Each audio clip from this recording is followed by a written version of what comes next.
Shalom, shalom, bien-aimés dans le Seigneur. C'est toujours avec votre humble serviteur, l'apôtre Auguste Luvungula.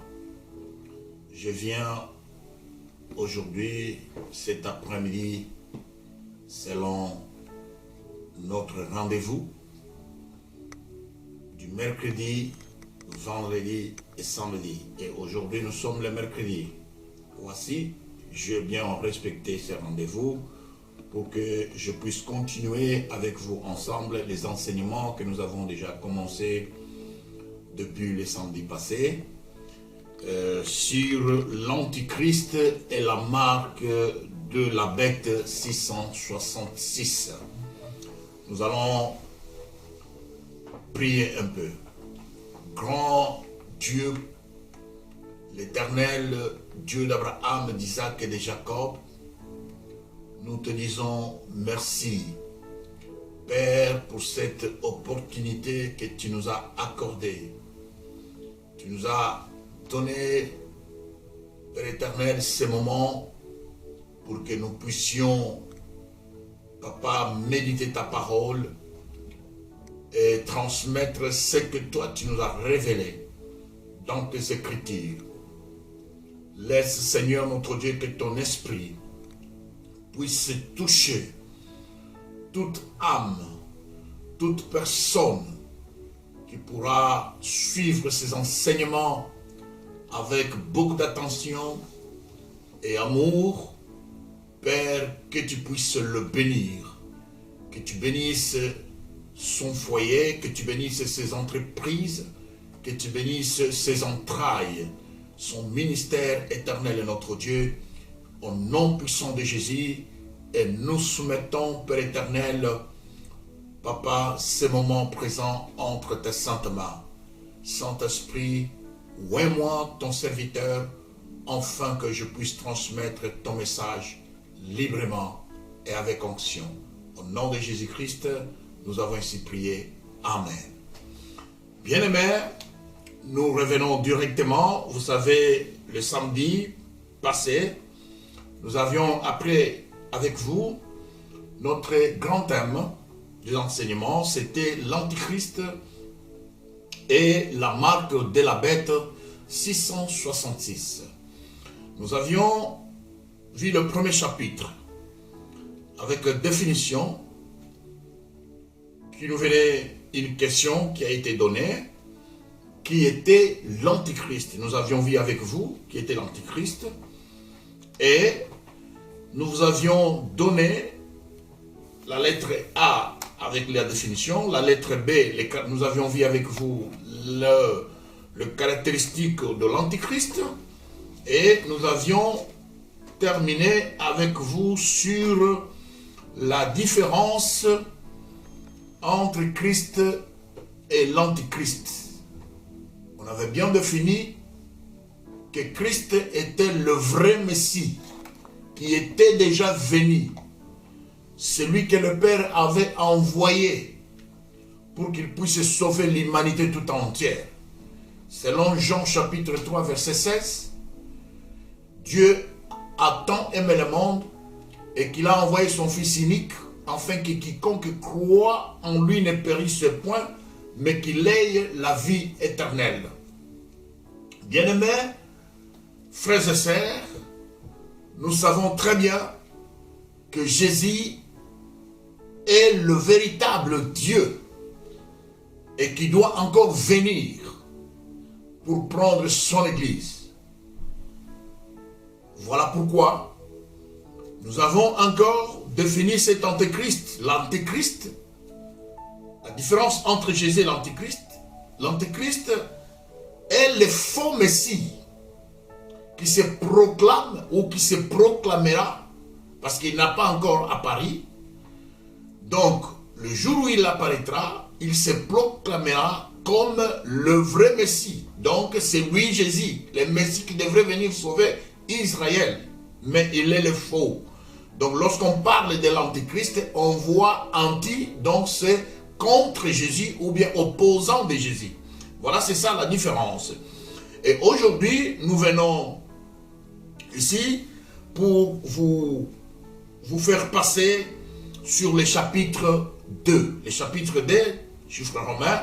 Donc nous voyons aujourd'hui avec vous ensemble l'origine et la nature de l'Antichrist. Quelle est son origine et quelle est sa nature, l'Antichrist? Nous passons immédiatement sur le point 1. Nous allons voir l'origine physique. Premièrement, nous allons apprendre avec vous son origine physique. L'origine physique de l'Antichrist. Nous passons aux Écritures. Dans Matthieu chapitre 24, versets 4 jusqu'à 13. Je vais lire un peu plus vite, mais je vous demande toujours de revoir des Écritures que je vous donne, des versets que je vous donne. Ne restez pas muets à la maison, mais essayez de revenir toujours à prendre vous-même à la maison avec les Écritures que je vous donne. Allez vérifier si certainement sont vraies ou fausses. Voilà. Nous lisons Matthieu chapitre 24, versets à 4 jusqu'à 13. Je vais lire. Jésus leur répondit: prenez garde que personne ne vous séduise, car plusieurs viendront sous mon nom, disant, c'est moi qui suis le Christ, et ils séduiront beaucoup de gens. Vous entendrez parler de guerre et des bruits de guerre. Gardez-vous d'être troublés, car il faut que ces choses arrivent, mais ce ne sera pas encore la fin. Une nation s'élèvera contre une nation, et un royaume contre un royaume. Et il y aura en divers lieux des famines et des tremblements de terre. Tout cela ne sera que le commencement des douleurs. Alors, on vous livrera au tourment et l'on vous fera mourir. Et vous serez haïs de toutes les nations à cause de mon nom. Alors, aussi plusieurs succomberont et ils se trahiront, se haïront les uns les autres. Plusieurs faux prophètes se lèveront et ils séduiront beaucoup de gens. Et parce que l'iniquité se sera accrue, l'amour du plus grand nombre se refroidira. Mais celui qui persévérera jusqu'à la fin sera sauvé.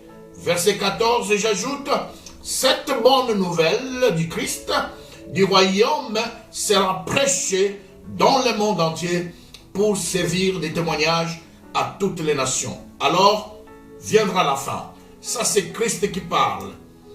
Et cette bonne nouvelle du Christ, nous vous l'annonçons déjà. À partir de ce moment que vous recevez ce message, allez-y aussi partager aux autres. Allez aussi évangéliser aux autres. Parce que l'évangéliste, c'est toi qui écoutes, qui reçois et qui transmet aussi le message aux autres. Voilà, bien-aimés, ne restez pas avec ce message pour toi-même seul, mais essaie de partager aussi pour les autres bien-aimés dans le Seigneur. C'est pourquoi il faut partager deux messages. Nous passons, bien-aimés dans le Seigneur. Point 1, origine physique. Selon l'Écriture, nous avons écouté très bien que cet antéchrist, selon son origine physique, l'antéchrist ne sera jamais un esprit. Ce n'est pas un esprit. Ce n'est pas un esprit. Or, Jésus est venu esprit et chair. Parce qu'il avait la chair, il était homme physique. Mais il était venu d'abord esprit. Alors, l'antéchrist ne sera pas un système. Ce n'est pas un système. Ce n'est pas un esprit. Mais selon l'Écriture et selon le langage de Jésus-Christ, ici nous comprenons immédiatement que l'antéchrist c'est un personnage. Donc c'est une personne. Et quelle est son origine? Où il sortira cette personne? Nous allons vérifier avec vous De quelle famille viendra cette personne qui est Antichrist? De quelle origine il viendra?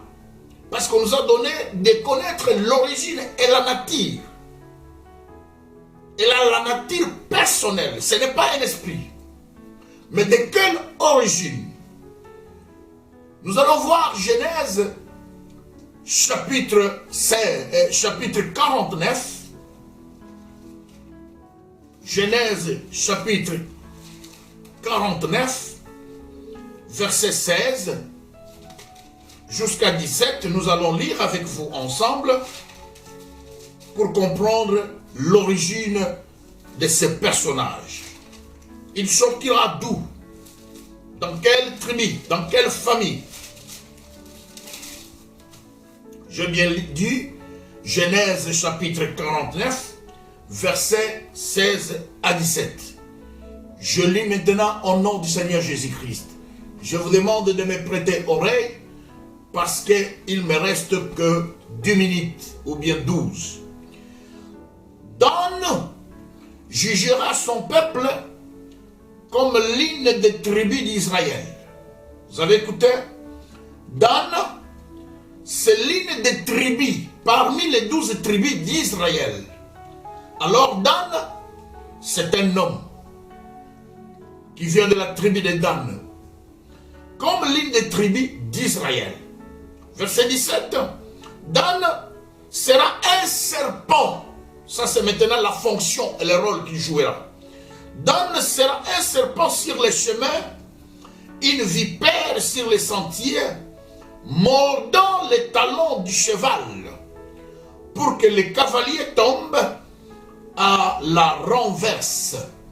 Vous avez écouté avec moi tous, cet homme Dan est de la tribu d'Israël. Elle est de la tribu de Dan, l'une des tribus d'Israël. Voilà, immédiatement, nous allons affirmer ici que l'Antichrist sera un homme d'origine juive de la tribu de Dan. Alors cette personne viendra prendre la domination universelle. Il va diriger le monde. Il aura une domination universelle. Et c'est dans la Bible dit qu'il sortira de la famille des Juifs pour venir convaincre à ses frères juifs que celui-là que vous aviez reçu bien avant, il n'était pas le vrai Christ. Mais le vrai Messie que vous attendiez, c'est moi maintenant qui viens. Vous savez que jusqu'à aujourd'hui, l'Israël attend le Messie. Et ils n'ont pas cru à Jésus-Christ. Celui qui était venu, celui qui a été mis à la croix, ils l'ont tué et ils l'ont acheminé jusqu'au tombeau. Il a fait 3 jours, il est ressuscité et il a été enlevé au ciel. Là où il est. Et la Bible dit qu'il reviendra de nouveau. Mais les Juifs, jusqu'à aujourd'hui, il y a une grande partie qui n'ont pas encore accepté que c'est Jésus qui était venu, que nous l'avions tué. C'est celui-là le Messie, notre Messie. Mais ici, on nous montre immédiatement que l'Antichrist sortira de la tribu de Dan, qui viendra convaincre ses frères en Israël que, écoutez, c'est moi le Messie que vous attendiez. Et la Bible nous confirme que l'Israël va le recevoir. Israël va l'accepter comme frère. Israël va lui ouvrir la porte. Et l'Israël sera séduit. Lorsqu'il prendra possession à Israël, lorsqu'il prendra possession avec toute autorité au pouvoir, il dominera sur les Juifs, bien-aimés dans le Seigneur. C'est à partir de là qu'il va maintenant commencer avec ses œuvres terribles. Bien-aimés, frères et sœurs dans le Seigneur, vous savez, Jésus-Christ a dit que si un autre vient à son nom propre, vous le recevrez. Voilà. Ça, c'est un piège. Parce que Christ savait qu'il n'était jamais reçu chez eux.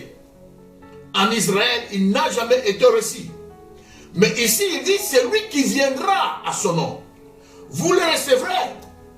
Car dans la tribu d'Israël ou dans le temple d'Israël, on ne peut pas recevoir une personne qui est hors de leur tribu, hors de leur sang. Dans les temples des Juifs, on ne peut pas recevoir quelqu'un qui est hors de cette tribu. Si tu n'es pas juif, qu'est-ce que tu peux aller faire là? À moins que tu puisses adorer les mêmes dieux qu'ils adorent. Par exemple, le judaïsme. Si tu es dans le judaïsme, alors là, ils te reçoivent comme frère et sœur. Mais ici, concernant l'Antichrist, il dit, je viens de Dan, il est de Dan, de la famille de Dan, de la tribu de Dan. C'est pourquoi on va les recevoir dans leur temple. Parce que s'ils n'étaient pas de cette tribu, on ne pourrait pas les recevoir. Parce qu'ils pourraient souiller le temple. Parce que toute personne, nous qui sommes, donc toute personne qui n'a pas leur religion, on l'appelle païen. Nous sommes, par exemple, des païens. Mais aujourd'hui, bien-aimés dans le Seigneur, l'Antichrist va faire son entrée. Le jour où il fera son entrée, on va le recevoir. Cela veut dire qu'il va commencer en Israël. Comme Christ, avant qu'il commence son ministère, il a commencé d'abord à Jérusalem. Voilà pourquoi Dan vient pour apparaître et pour commencer d'abord en Israël. Convaincre d'abord ses frères. Convaincre ses frères. Il va dominer sur ses frères. Nous passons bien-aimés dans le Seigneur.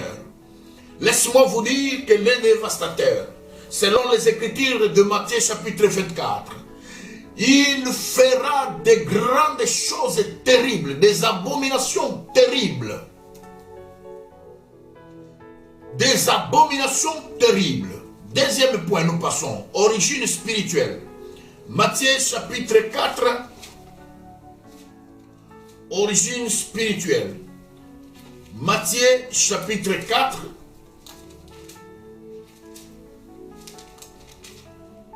Versets 8 à 10. La Bible dit ici dans Matthieu chapitre 4 versets 8 à 10. Le diable les transporta encore sur une montagne très élevée, lui montra tous les royaumes du monde et leur gloire. Et lui dit, je te donnerai toutes ces choses si tu te prosternes et m'adores. Jésus lui dit, retire-toi Satan, car il est écrit, tu adoreras le Seigneur ton Dieu et tu le serviras lui seul. Vous savez, bien-aimés frères et sœurs, prêtez-moi oreille, que depuis tout le temps, Satan est toujours à la recherche d'un homme,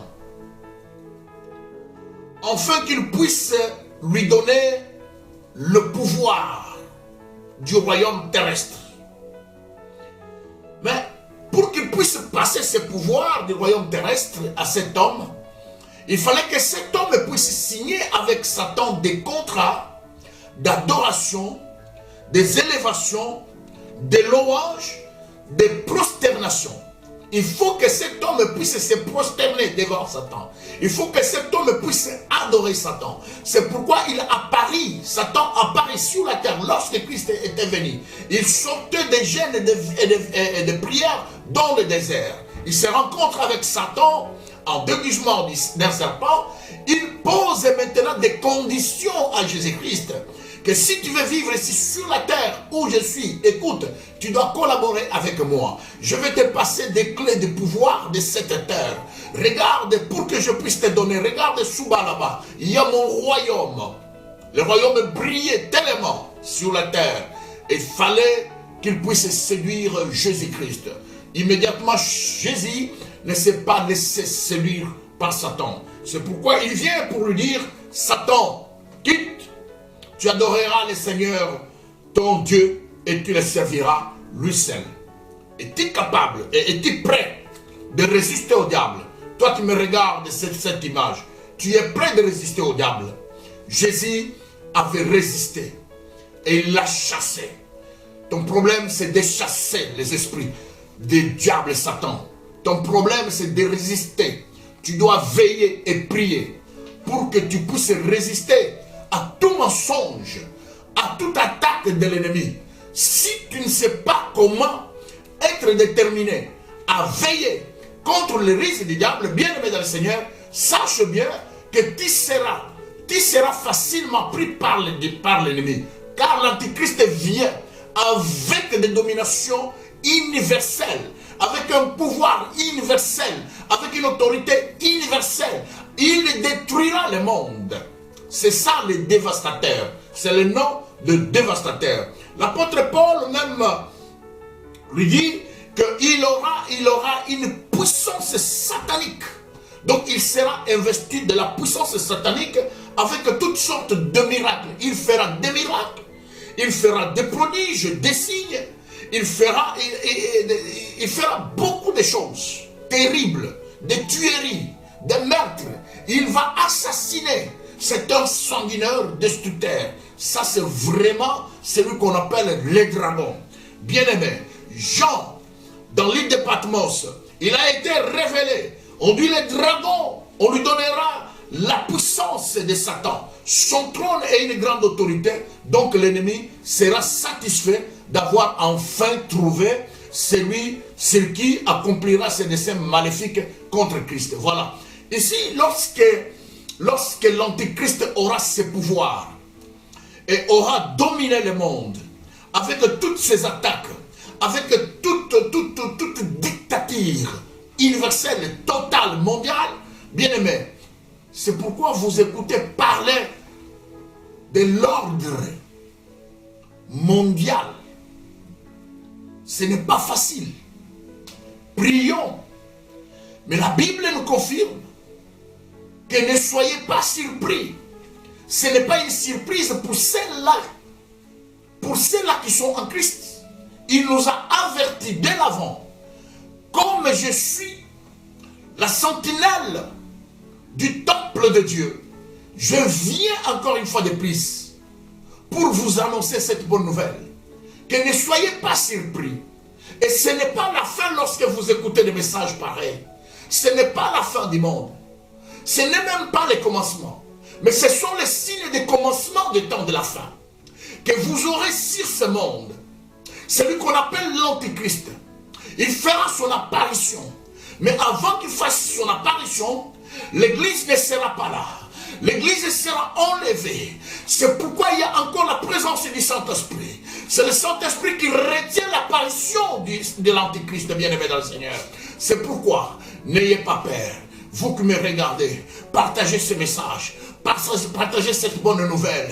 Soyons des hommes et des femmes serviteurs et des servantes de Dieu avec beaucoup d'énergie et l'onction. Que mon Dieu vous bénisse au nom de Jésus-Christ.